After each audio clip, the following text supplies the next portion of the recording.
कल हमने देखा था यदि रथ शब्द हो और वो वस्त्र, कंबल, दुकुल या चर्म इसके द्वारा आवृत हो तो तेन आवृतम, इस सूत्र के अनुसार हमें अण प्रत्यय का प्रयोग करना चाहिए। आगे बढ़ते हैं।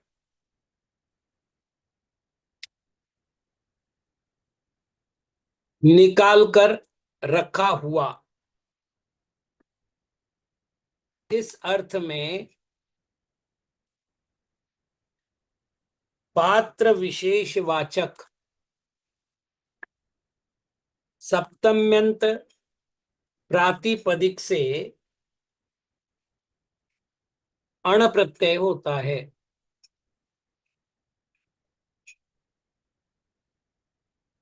यानी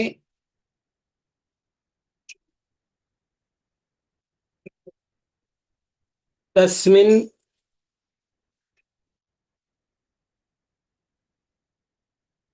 उद्धृतम,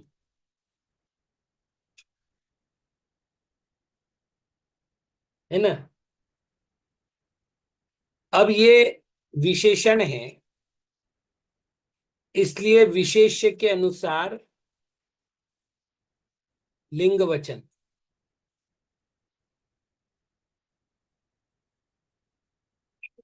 बाकी तो एकदम क्लियर है। जैसे शरावे उद्धृतः ओदनः, तो शराव धन अण,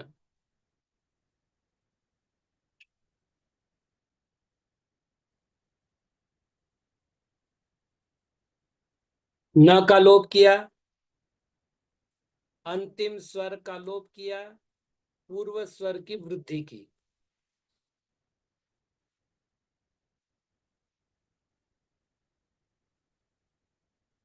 शारावह बना शाराव। अब चूंकि ओदनः यहां पर एक वचन है, इसलिए विशेषण के अनुसार एक वचन और पुल्लिंग हो गया। शारावह ओदनः, अर्थात मिट्टी के सकोरे में, मिट्टी के सकोरे से निकाला हुआ भात, या मिट्टी के सकोरे में निकाल कर रखा हुआ भात। मिट्टी का सकोरा।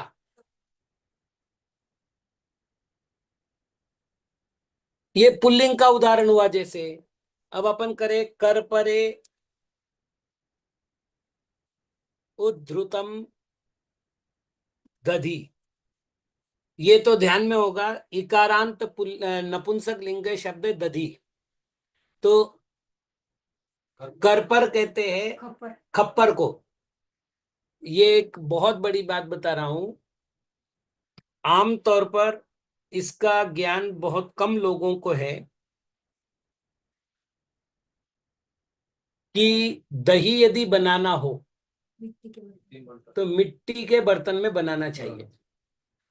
ये दही स्वास्थ्य के लिए अत्यधिक लाभदायक है। कांसे के बर्तन में, तांबे के बर्तन में कभी भी नहीं बनाना चाहिए, ये जहर है। मिट्टी के बर्तन में तो कर परे उद्धृतम दधि, तो कर पर अण,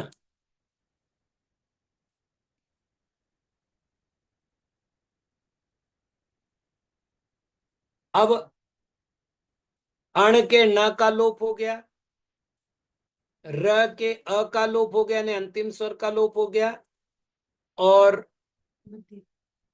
पूर्व स्वर की वृद्धि हुई, तो ये बना कारपर।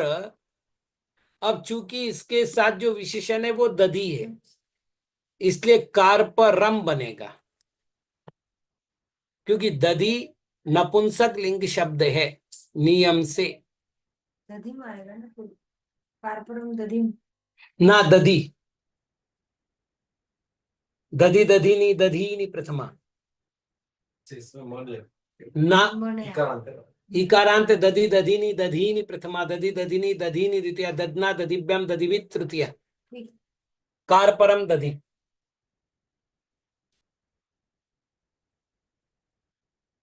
स्थाल्याम उद्धृतम व्यंजनम, तो स्थाली धन अण,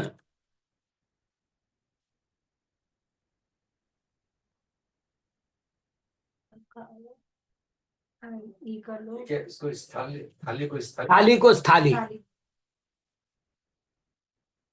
ठीक। अंतिम न का लोप हुआ, अंतिम स्वर का लोप हुआ, तो दीर्घ ई का लोप हो गया। और चूंकि वृद्धि को प्राप्त शब्द है इसलिए कोई अंतर नहीं आना है, तो ये बना स्थाल। ठीक, तो का नहीं होगा वृद्धि। भैया वृद्धि स्वर की ही होती है, व्यंजनों की वृद्धि तो होती ही नहीं। स्वर की वृद्धि होती है। चूंकि यहाँ पर व्यंजनम नपुंसक लिंग है इसलिए स्थालम हो जाएगा, स्थालम व्यंजनम। ठीक, बाकी आप देख लो इस प्रकार के उदाहरण। पात्र चाहिए, पहली शर्त क्या है? पात्र चाहिए, और उस पात्र में रखा हुआ, निकाल कर रखा हुआ, निकाल कर रखा हुआ। देखिए, धृत यानी धारण करना, पात्र में उद्धृत किया है यानी रखा है। तो थाली में रखा हुआ व्यंजन, मतलब बात यह है कि एक व्यक्ति भोजन के लिए बैठा है। बोले कितना खाओगे? बोले स्थालम व्यंजनम, थाली में रखा हुआ जो व्यंजन है उतना खाऊंगा। प्रमाण हो गया। तो ये एक प्रमाण हो गया। ना खाऊंगा, थाली में जितना रखा है उतना खाऊंगा। चलिए आगे बढ़ते हैं। अगला नियम है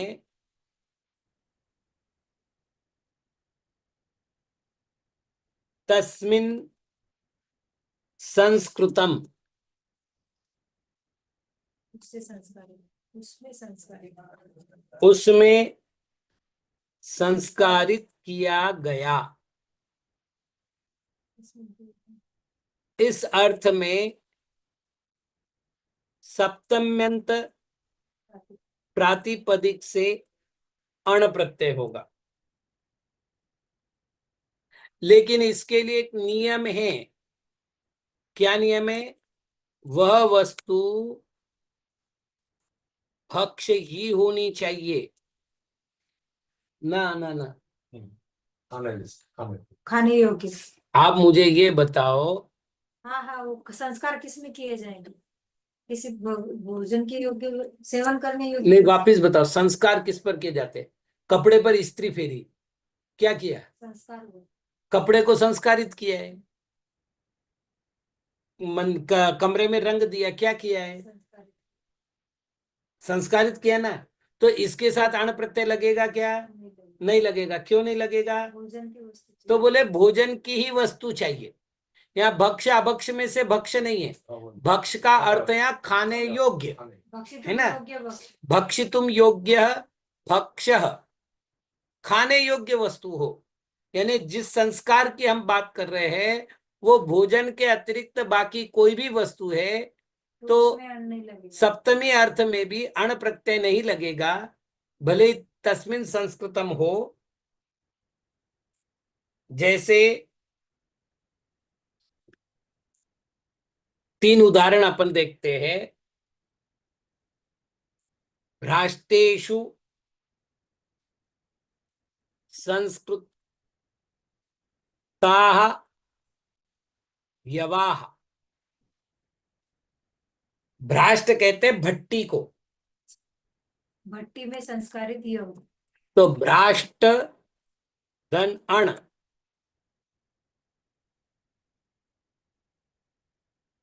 ठीक है। यवाह मतलब यव कहते हैं जौ को, जौ। तो पहले तो एक काम करो, न का लोप करो,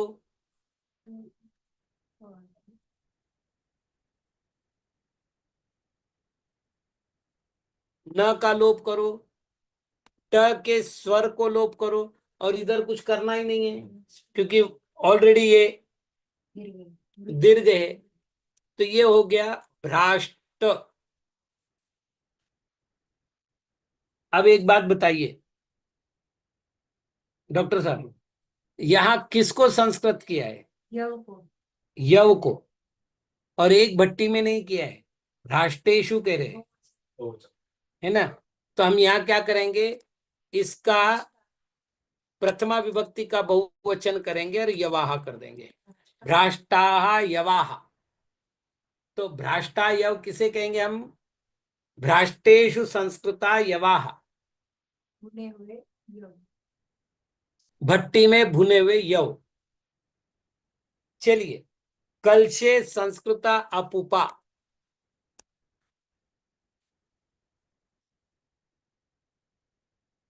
अपूप कहते हैं मालपुए को।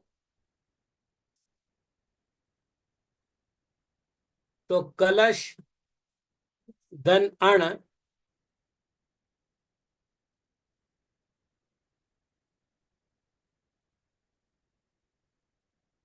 हाँ सुनंदा दीदी, यव म्हणजे जवस का तीळ? जौ जौ, जव म्हणजे तीळ, जवस. जवस, हा. गेहूं के बीच में आते ही है। कशाच्या? चलिए, फवर्ड फवर्ड गहू। गेहूं के बीच बीच में आते ही ये। सातू म्हणतात त्याला. जी, चलिए, कलश धन अण, न का लोप हुआ, श का स्वर गया, और क के स्वर की वृद्धि हुई, तो ये बना।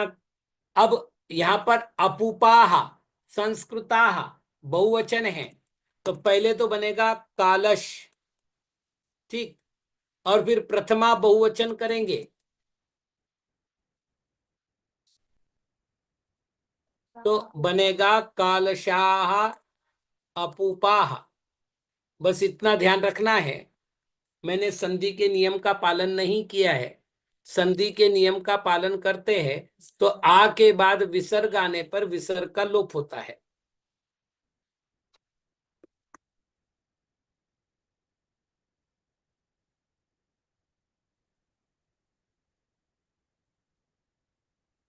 कुंभे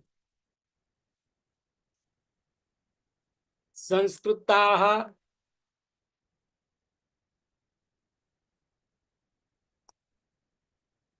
अपूपाः,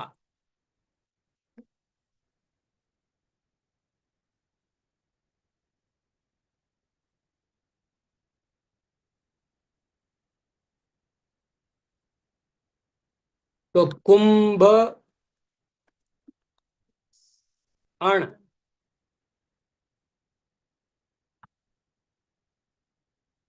न का लोप हुआ, अंतिम स्वर का लोप हुआ, और पूर्व स्वर की वृद्धि हुई, ये बना कौंभ। क्योंकि संस्कृताः अपूपाः बहुवचन है, इसलिए यहां पर प्रथमा बहुवचन लगेगा, और ये होगा कौंभाः अपूपाः।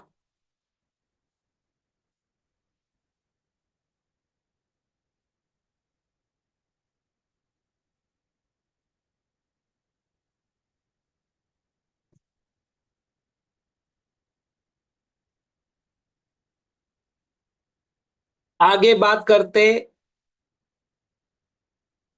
स सा अस्य देवता, वह है इसका देवता।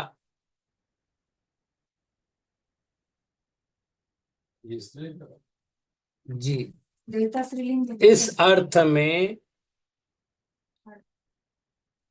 प्रथमांत प्रातिपदिक से अण प्रत्यय लगेगा।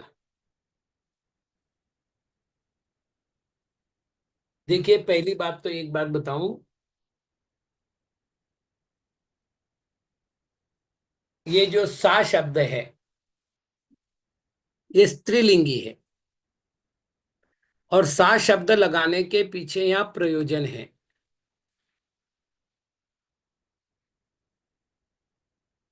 क्या प्रयोजन है वो ठीक से समझ लीजिएगा। हमने एक बात कही थी कि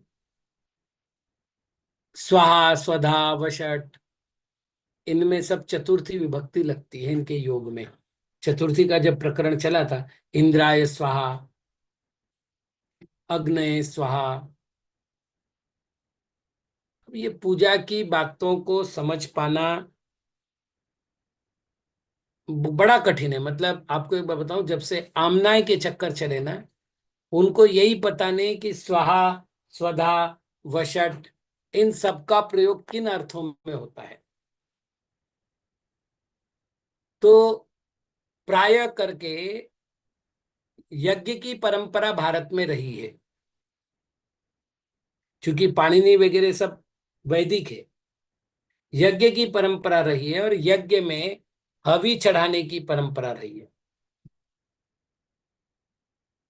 तो जो हवि होगी उसका देवता कौन है?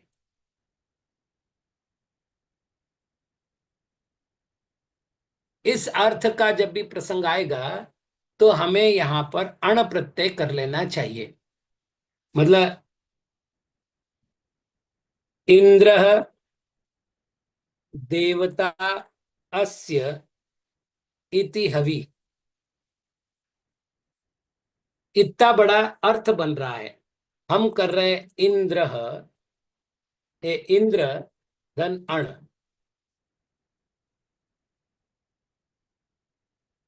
न का लोप हुआ, द्र के अकार का लोप हुआ, यानी अंतिम व्यंजन का लोप हुआ, और ई का आई बना वृद्धि में। तो ये बना ऐन्द्र,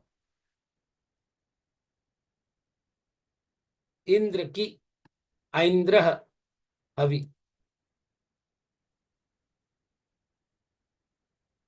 अभी मतलब सामग्री ना हवन के। हवन की सामग्री।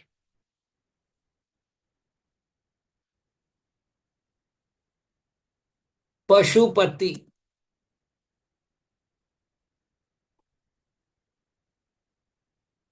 देवता अस्येति हवि। अब ये यहाँ पर ये पुलिंग हो गया हमारे। हाँ, ऐन्द्र पुल्लिंग है, इंद्र की। यहां नपुंसक लिंग होगा। अब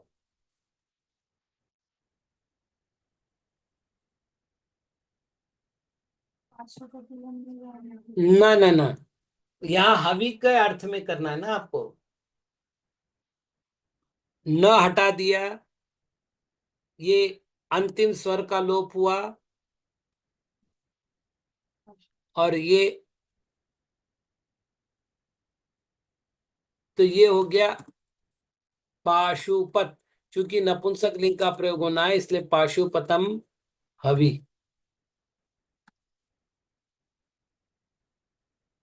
ऐसे ही बृहस्पति,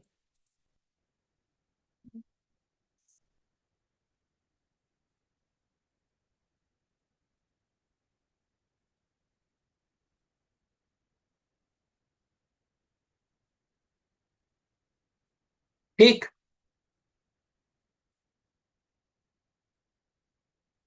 न का लोप हुआ, अंतिम स्वर का लोप हो गया, और ब्रू के स्थान पर हो गया बार।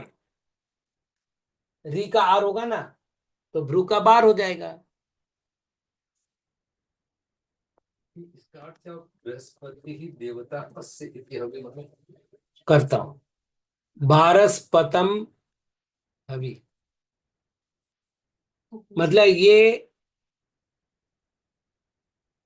हवि जो है, मतलब ये जो प्रकृत यज्ञ की सामग्री है, ये इस देवता की है। जिसको अर्पण करते इस हैं उसकी सामग्री। सामग्री का जो देवता है वो ये है। बहुत सी बात है, जैसे अपन क्षेत्रपाल की पूजा करते हैं, ये तो ये बृहस्पति ही देवता, तो देवता तो स्त्रीलिंग है क्या? देखिए यहाँ पर सामान्य रूप से देव अर्थ में देवता लिया है, स्त्रीलिंग अर्थ में नहीं लिया। मैं ये कह रहा था जैसे क्षेत्रपाल की पूजा होती है तो तिल और गुड़ से होती है। तैलादि गुड़ चंदन गुड़ चंदन न पुष्प न दीप, नहीं उसमें पुष्प, गुड़ तो चंदन। यही ऐसा कुछ है। तो इस तरह से अलग अलग देवता की जब अपन नवग्रह पूजा करते हैं तो नवग्रह पूजा में अलग अलग देवता की अलग अलग हवि है। तो जब हवि का प्रकरण आएगा तो उस देवता के साथ मतलब इस देवता के लिए ये, इस देवता के लिए हाँ ऐसा। अलग अलग, तो वहां पर जो है अण प्रत्यय लग करके हवि का प्रकरण बनेगा। ये यहाँ पर सामान्य कथन है। चलिए अगली बात करते हैं। तस्य समूह, उसका समूह, इस अर्थ में अण प्रत्यय होता है। एक नियम दिया गया है कि प्राय करके समूहवाचक शब्द जब पूरा बनता है तो नपुंसक लिंग में बनता है। इसलिए इसका जो शब्द बनेगा वो नपुंसक लिंग में बनेगा।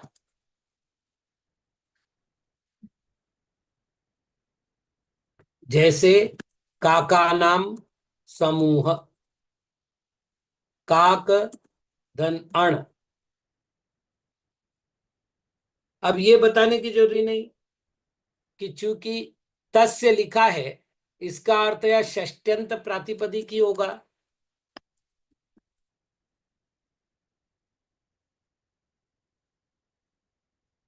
है ना। क्यों? क्योंकि उसके बिना तस्य बनेगा ही नहीं। तस्य षष्ठी का एक वचन है, तस्य समूह। तो काका नाम समूह, काक धन अण।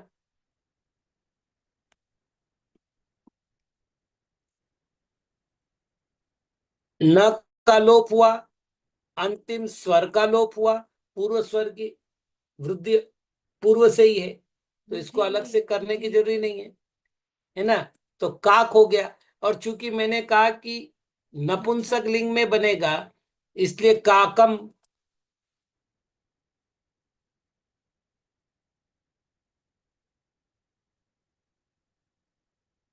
बक्का नाम समूह। अब मैं डायरेक्ट ही लिख रहा हूं, बाकम,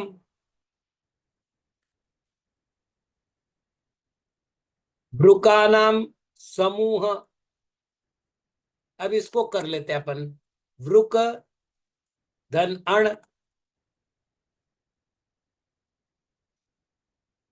न का लोप हुआ, वृक यानी रीच। अंतिम स्वर का लोप हुआ और पूर्व स्वर क्या है? री। री का हो गया आर, तो ये बनेगा वारकम। अब एक नियम याद करा देता हूं आपको। नियम है कि यदि रफार हो और उसके नीचे श श स नहीं हो तो विकल्प से द्वित्व होता है।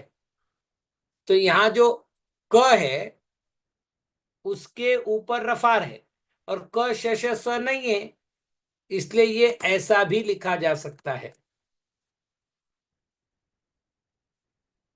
अब ये अपने ऊपर है कि अपन कैसा लिखते हैं, लेकिन नियम है।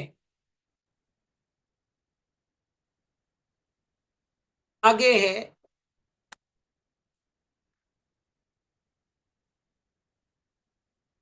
भिक्षादि गण हो, षष्ट्यंत प्रातिपदिक हो और समूह अर्थ हो,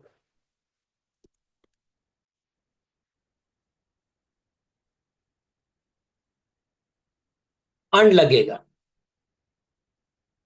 ठीक। और चूंकि समूह अर्थ होगा तो क्या होगा? नपुंसक लिंग। अब हमारे सामने प्रश्न है कि भिक्षादि गण में कौन कौन है, तो चूंकि नाम ही भिक्षा आदि है तो भिक्षा तो रहेगी ही। भिक्षा, गर्भिणी, क्षेम करीश। मैं इसको टाइप करके आपको भिजवा देता हूं, उतना टाइम बचेगा, अपने पास टाइम कम बचा हुआ है। तो भिक्षा, गर्भिणी, क्षेम करीश, अंगार, चर्मिन, धर्मिन, चर्मन, धर्मन, सहस्त्र, युति, पदाति, पद्धति, अर्थवन, अथर्वन, अर्वन, दक्षिण, दक्षिणा, भूत, विषय और श्रोत्र, ये सब इसके गण में आने वाले शब्द है। मैं इसको लिखकर भेजता हूं। तो पदातीन, ये पहले भिक्षाणाम समूह, तो भिक्षा धन अण, भिक्षाणाम का अर्थ क्या रहेगा? भिक्षाओं का समूह, भिक्षा भीख मांग, भिक्षकों का या ना भिक्षा ना भिक्षा जो प्राप्त हुआ है, प्राप्त हो रही खाने की वस्तुएं जो वस्तु आई है। जी, या जो भी, भिक्षा में तो और भी वस्तु मिलती। चलिए, न का लोप हुआ, अंतिम स्वर का लोप हुआ और पूर्व स्वर की वृद्धि हुई।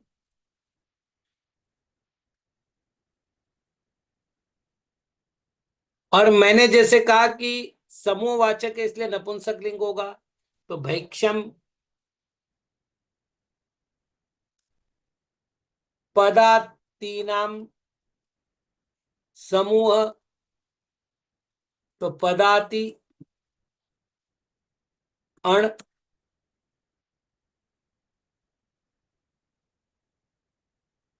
न का लोप हुआ, ई का लोप हुआ, मतलब अंतिम स्वर का ये हो गया, तो ये हो गया पादात।